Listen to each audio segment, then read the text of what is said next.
Pak, langsung Pak, boleh Pak, soal ini Pak, dugaan teror bom Pak di Sumatera Utara Pak. Ada skema evakuasi atau apa Pak?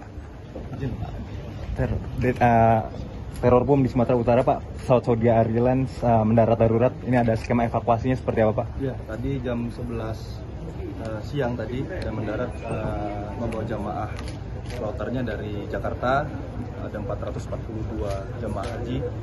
Hari ini sudah tadi untuk pesawatnya sudah dicek oleh Jihandak.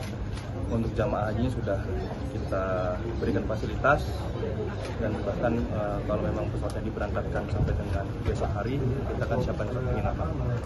Berarti nanti apalagi Pak yang akan dilakukan oleh Pemprov sendiri Pak, dukungan kepada para korban Pak? Ya, kalau untuk ini pasti kita berikan tempat yang layak dan nyaman dan konsumsinya, dan tentang kesehatannya juga, karena banyak yang lansia juga. Jadi kesehatannya banyak kita ada dinas kesehatan dan beberapa rumah sakit kita buat posko. Dari sisi keamanan Pak, dari sisi keamanan? Dari sisi keamanan saya nggak berani bicara banyak karena. Tapi upaya yang udah dilakukan apa Pak? Sudah dicek dari melalui Jihandak ya, setahu saya tadi ya. Tapi untuk hasilnya saya belum monitor secara langsung karena masih di sini. Dari mana sih Pak itu terornya itu? Nah, itu nanti mungkin pihak keamanan saja ya, tidak ada informasi dari masuk ke pilotnya ya. Kira-kira prosesnya berapa lama Pak itu Pak? Itu masuk ancamannya ya, ancamannya. Berapa lama proses akan Nah, itu saya diumumkan kepada publik? Itu saya nggak tahu. Terima kasih Pak. Baik.